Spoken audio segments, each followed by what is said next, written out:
Hello, friends, and happy Thursday to you. What a treat. I hope you like the new intro. Greg and I are back with you here on In the Loop. And of course, I'm going to keep you on top of all things business. And of course, Greg is going to keep you on top of all the things that you really, really love to hear. So it is wonderful to have you with us. Today, kind of a different day, Greg, huh? We don't usually come up on Thursdays. Yeah, Thursday a little bit different. I do want to say that was my first time actually seeing that full intro. That was awesome. Yeah, coming here on Thursday, Thursday morning, I guess for us, depending on where you're at. And, thanks everybody for joining us. I'm Greg Nibbler, in case anybody doesn't know, Tech Pro, and talking about all kinds of things that we're going to be covering here today. Some different concepts and ideas, I think, is more what we're going to be looking at, the future of technology here in a little bit, but lots to cover. And thanks everybody for being here with us at this different time and joining in the chat. We're live. This is interactive. Let us know what you think, what you want to talk about. Drop those comments in. We always love to see them. I know, Greg. I mean, we got to keep them on the toes. It makes it so fun. And you never know when we're going to be here. And we're just glad that you are here with us together. Yes, absolutely. We want to say a big hello to Vicky on Facebook Live. I see Sadiq on YouTube Live. I see many of you today. Thank you so much. It was such a fun day. It's been a busy day. Greg and we've been juggling meetings all day. And I know you've got a lot more coming up here. So let's get right into it. For those of you who don't know me, I'm Winnie Sun, longtime financial pro, CNBC council member, Forbes contributor, and host of Level Up, which can be found at NASDAQ.com as well. Welcome to the show. And let's start with the market, because the market hasn't closed yet, but I thought I would tell you where we're at currently. The Dow is currently down 46 points, and the NASDAQ is up 109. I love it. And the S&P is up 19. And you might wonder why I love it, because the NASDAQ is typically tech heavy. And of course, I love all things NASDAQ, so it kind of goes in that realm.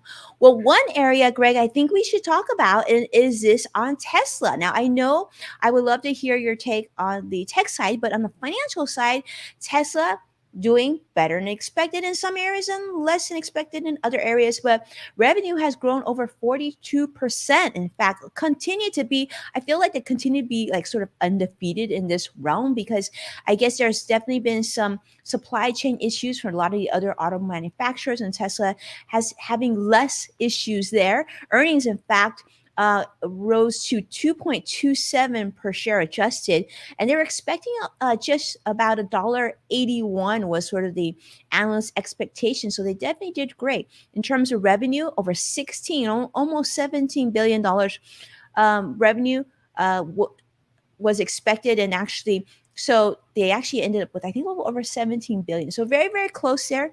But overall, they're delivering a ton of cars. So over 250,000 cars were delivered in the period ending end of June, which is a 27% growth. I mean, Greg, they seem like they're undefeated thanks to their Model 3, Model Y. 93% of deliveries are in these smaller vehicles. What does that mean for, do you feel like that's sort of the trend? Are more of these EV, alternative energy vehicles, are you going to be focusing more on these smaller vehicles?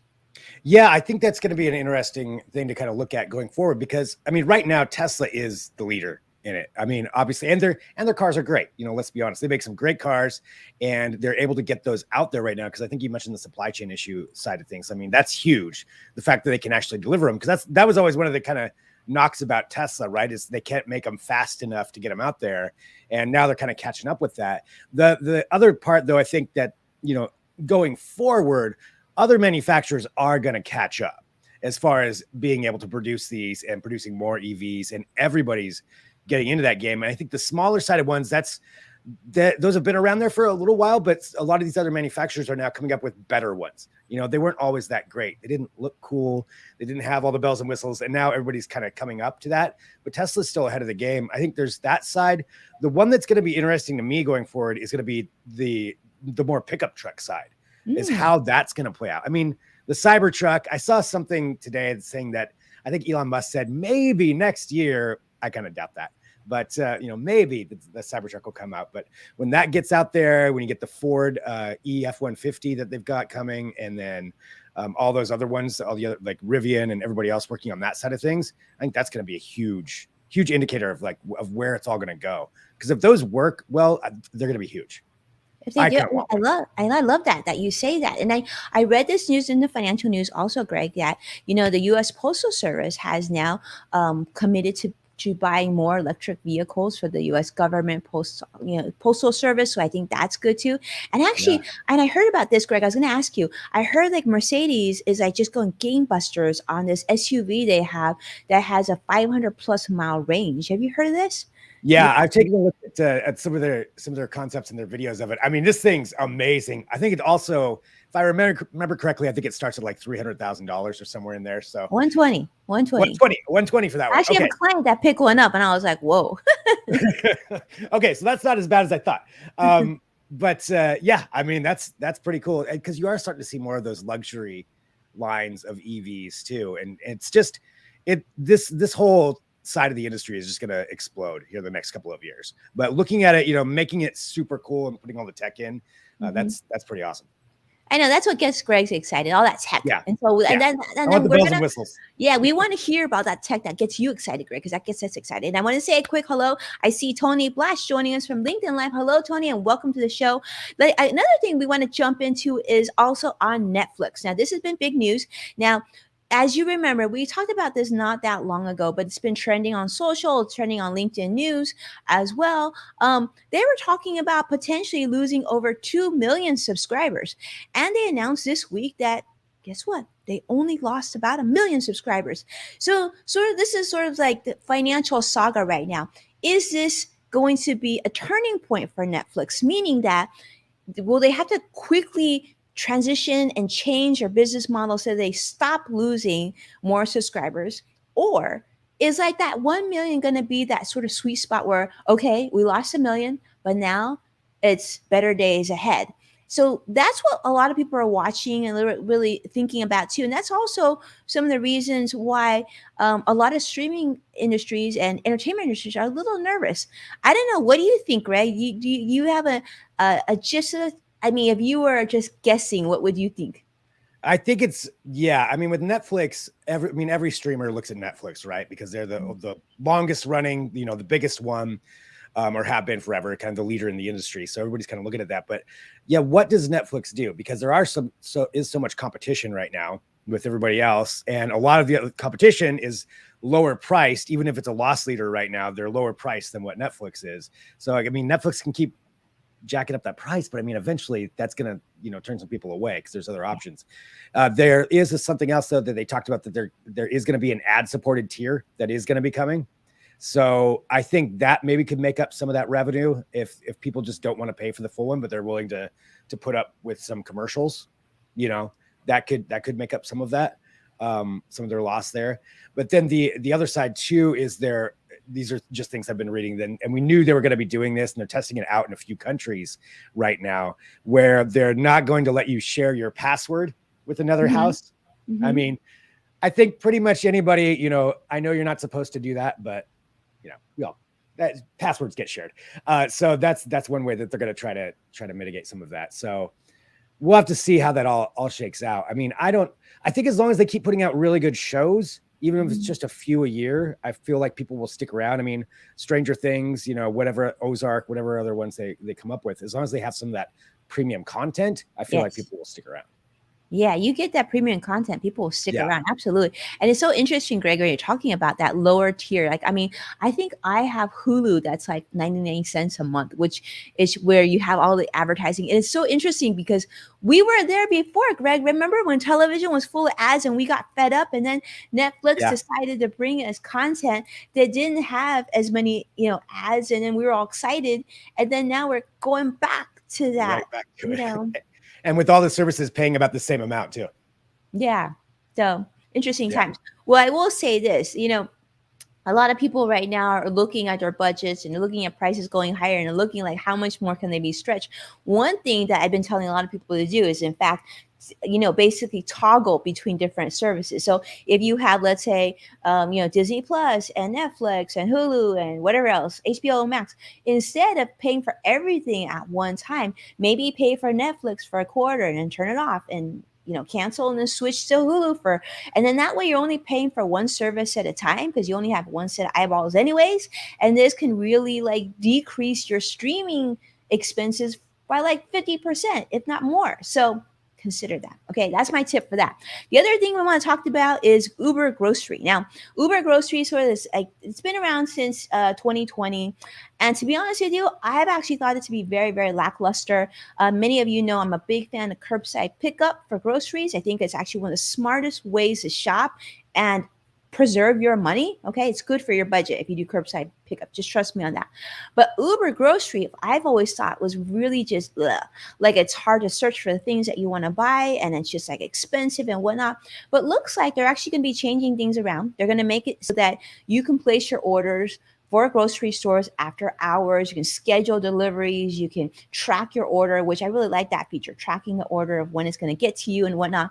But I feel like if you're going to like sell groceries like Instacart does a great job because they have a great search function. Uber Grocery, I feel like you've got a little ways to go on that. But I don't know, Greg, how do you feel about that? Do you ever utilize these shopping grocery apps, things like this? I have a couple of times. Usually the ones that I've used are like the actual store that I go to, because there's two stores that are nearby. So those are the ones that I end up going to as far as Like grocery stores. Kroger, Albertsons, something like Save It's On. Safeway and Fred Meyer up here. It's a Kroger brand. So Mhm. yeah, just those kind of general ones. So yeah, that's kind of the way I use it a little bit more. But I think, if it's getting better and it's incorporated more into what people would be using, I think that's something that I would definitely consider. Yeah.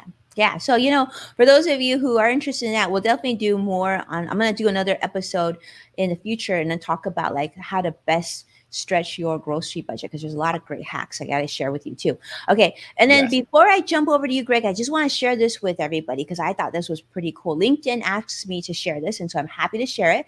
They just announced the launch of their second U.S. Creator Accelerator program, which is technology and innovation.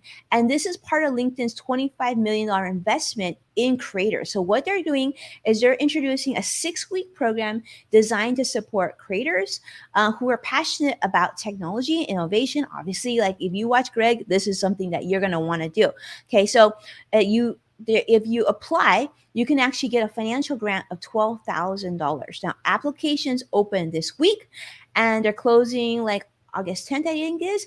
And so, if you're curious about that, you can feel free to jump on LinkedIn and just search for Winnie Sun. I posted it right on top, and I have a link there, okay, that you can click on, and then that way you have a chance to win that $12,000, which is pretty awesome. So, my last share for the day, Greg, and we hand it over to you. Well, that's awesome. All of those things are good. And just really quick, talking about the different shopping apps, I would love to see your comparison with all of them and run down and all the tips and tricks that you've learned about that. That's a great segment. You got All right. So for tech, here's what's happening this week. What we've got to see are some presentations from a couple of different companies talking about where the future of their technology is going and the future that they think, things are going to be moving toward.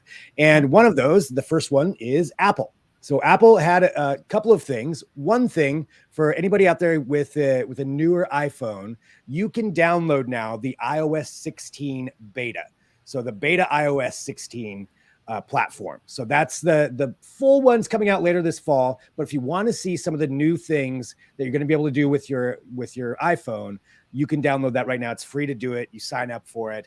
It's got a lot of the kinks are worked out on it, but it is a beta one still. So there could be some quirks in there, but definitely if you want to try the new thing, you can do that today. So that's of note because with the new iOS 16 platform, there's a lot that Apple's going to be doing to focus on health. And this was a lot of what their presentation was. And it has to do with how they believe things are going to be moving, how they want to incorporate your tech, specifically your Apple Watch and your iPhone into your health data and how you utilize that data, how it can help you lead a better life and share that information with doctors and all kinds of things. So they've got kind of a double-edged side to it. One being that it's going to be able to track 17 different areas of health for you. And this is the combination of the iPhone and the Apple Watch. Everything from your heartbeat to sleep to all kinds of different things. They'll even be able to measure like how hard your gait is. So when you're walking, if it seems like you maybe there's something going on with the way that you've been walking over the last month, and perhaps you have a hip issue you didn't know about, or Oh you wow. could be in danger of taking a spill, something like that, especially for maybe older people. So it's Mhm. tracking a lot of data. And they're going to have that all neatly organized there for you through the health app, which was out before, but the new version is way sleeker and has so much more information on it. And they want to encourage people to try to use that and look at tech differently than maybe we have before, because there's, I think, a couple of things that people always think about. One, security. How secure is the data that they're storing for you?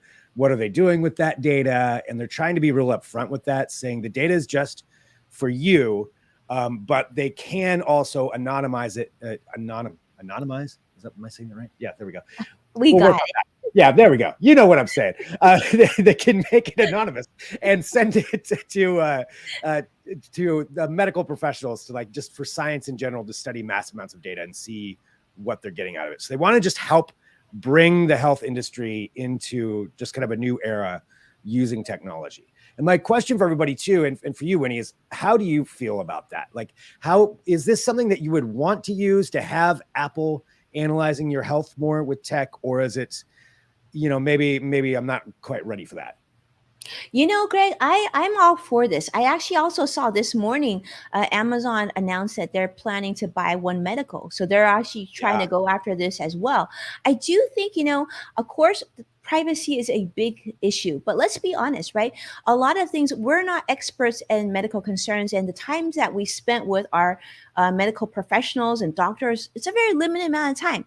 But the watch is on us all the time, so if it can give us triggers, like if like there's something wrong with your gait, right, or your blood pressure's off, or your heart rate's too high, anything, I think if we can get that early warning, a lot of medical concerns are preventable.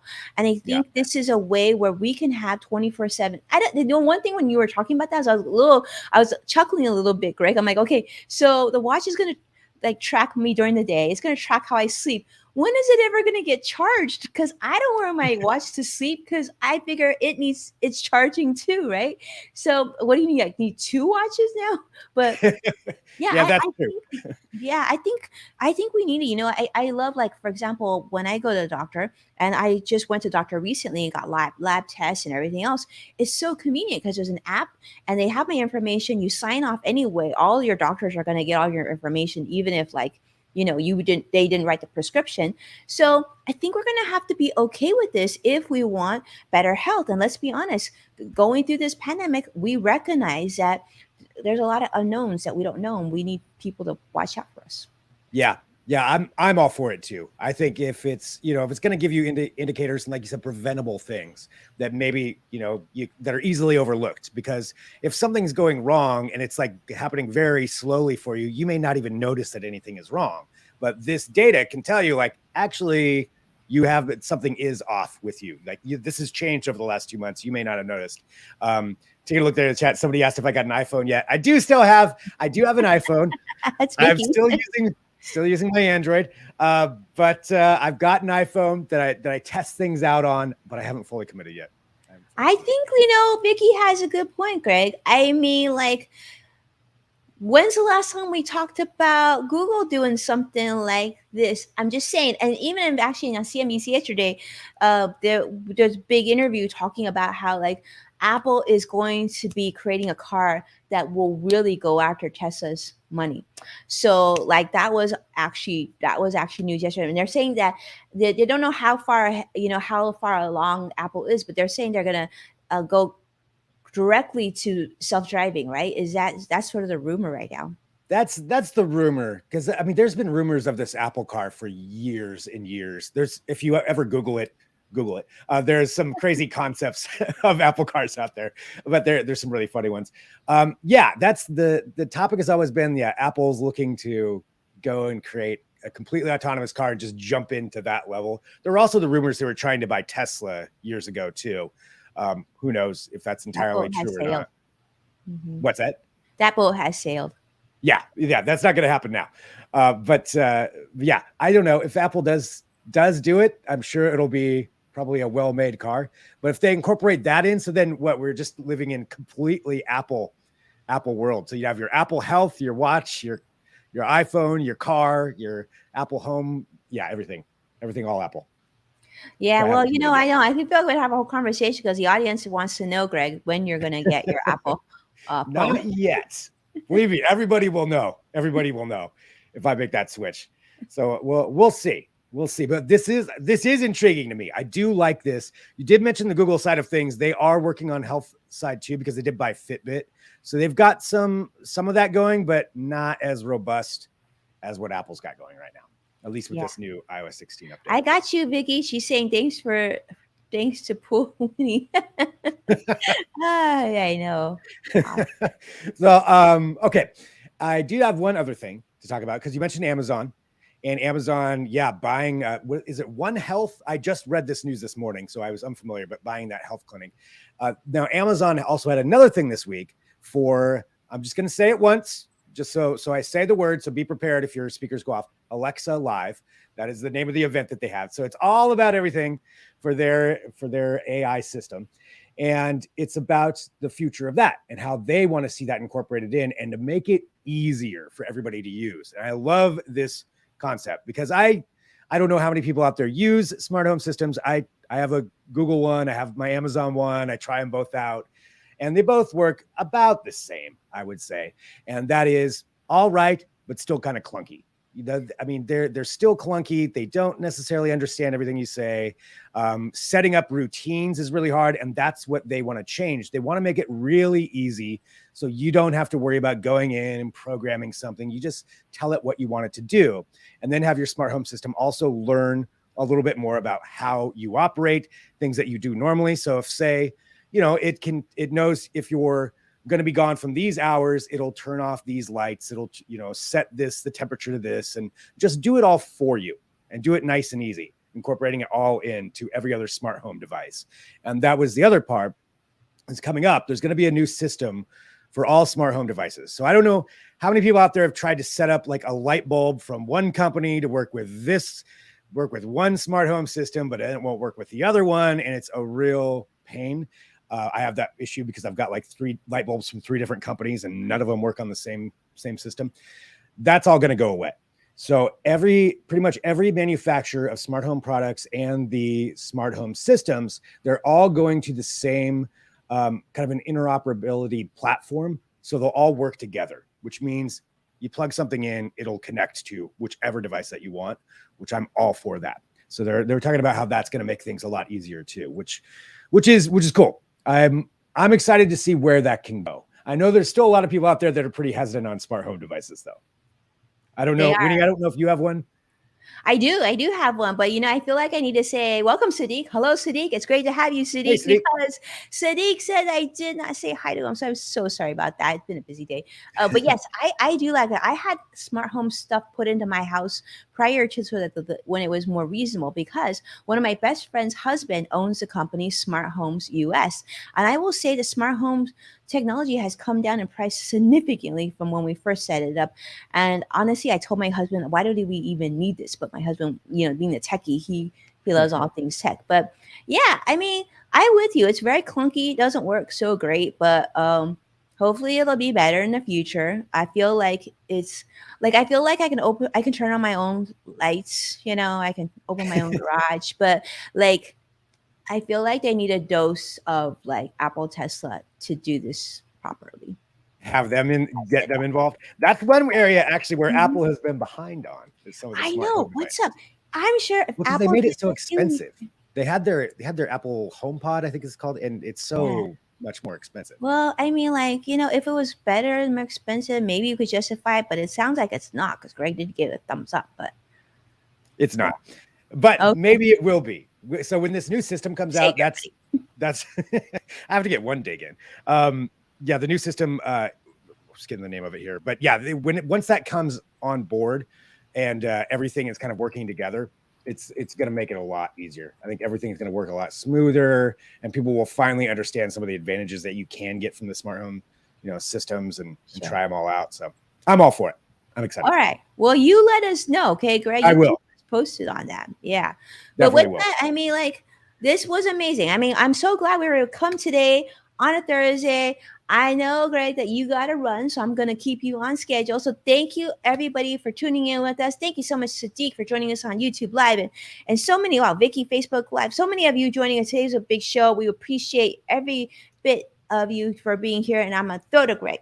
Yeah, all of those things that Winnie just said. Thanks so much, everybody. Feel free to reach out anytime to send us a message, whatever platform you're on, we're on. Feel free anytime. You have questions, you have cool things you want to send and be like, hey, check this out. Please do. I always like looking at cool things. So cool stuff. We like cool stuff. And we're coming back to you next week for more cool stuff, Greg. Definitely. Absolutely. Yeah. So, all right. Well, thanks, everybody. Have a great day, and we'll talk to you next week. Take care.